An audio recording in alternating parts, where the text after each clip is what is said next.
ராட்சசனை விட பல மடங்கு ஒரு பெஸ்டான சஸ்பென்ஸ் கிரைம் த்ரில்லர் படம் இதுதான் அப்படின்னு சொன்னா உங்களால கண்டிப்பா நம்ப முடியாது.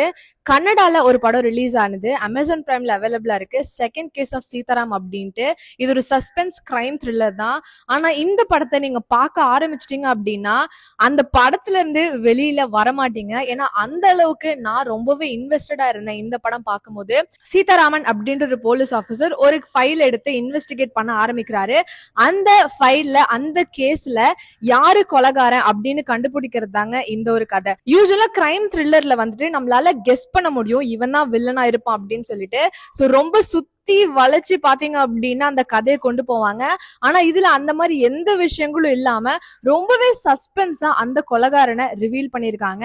அண்ட் இதை வந்து ஸ்மால் பட்ஜெட் படம் அப்படின்னு தான் சொல்றாங்க. ஆனா எனக்கு அந்த மாதிரி கண்டிப்பா தோணவே இல்லை. ஏன்னா வேற லெவல் சினிமேட்டிக் எக்ஸ்பீரியன்ஸ் கொடுக்கக்கூடிய ஒரு படமாக தான் இருக்கு. ஒரு நார்மல் ஃப்ரேம்ல அந்த போலீஸ்ல வச்சிருப்பாங்க இல்லையா அந்த போர்டுக்கு பின்னாடி கண்ணாடி கேமரா மூலியமா காமிப்பாங்க.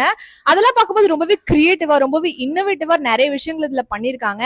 இந்த படத்துடைய ஃபர்ஸ்ட் ஹாஃப் பாத்தீங்க அப்படின்னா ஏதோ ஒரு யூசுவல் ஸ்டோரி மாதிரிதான் உங்களுக்கு ஃபீல் ஆகும். இதுல என்ன யூனிக்கா இருக்கு அப்படின்ட்டு. ஆனா நீங்க ஒன்ஸ் செகண்ட் ஹாஃப் வந்ததுக்கு அப்புறம் தான் ஆக்சுவல் ஸ்டோரி அதுல ஸ்டார்ட் ஆகும். அண்ட் யூசுவலா வந்துட்டு கொலைகாரம் இருப்பா, அந்த சைக்கோபாத் வந்து ஒரு பேட்டர்ன்ல கொலை பண்ணுவான்.